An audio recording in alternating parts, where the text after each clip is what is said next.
Hello, this is my final video on a Latin American project of my choosing. My topic for this video will be the Cuban power problem.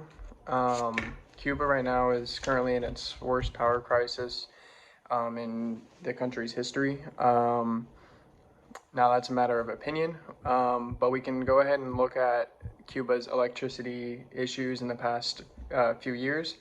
February of 2024, they had multiple plant failures that resulted in widespread blackouts.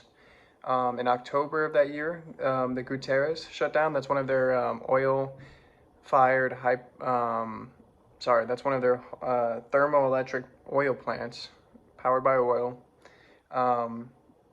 That created a total nation grid collapse. They had another problem with the Guiteras.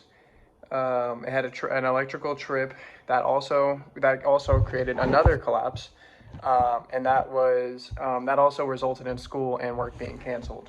So also, I mean, obviously all of these events are affecting the economy, but these events are also impacting people's lives and kids' lives, and their ability to go to school every day and have the materials they need or the access they need to educate themselves, really.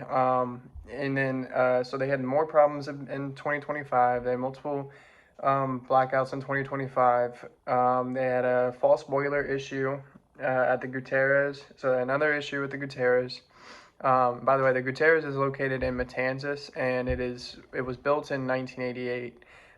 It was built by the Japanese, and it was built by Czechs as well.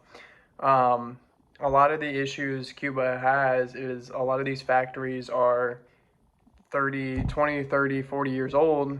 They were built in the Soviet times, and now, since it's been 40 years, all of these plants have worn down.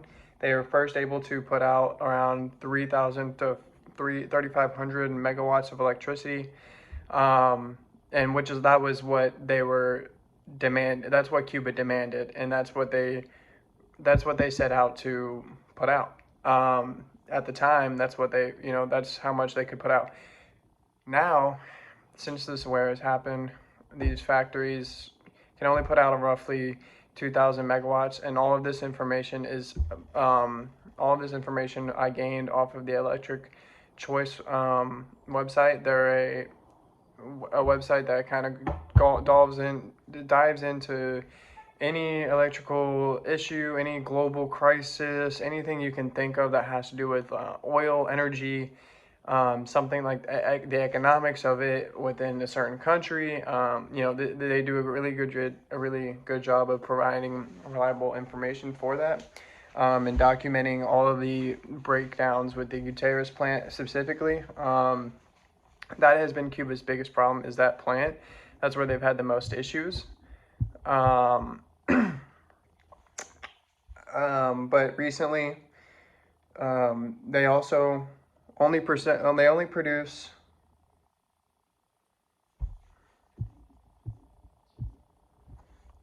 around 40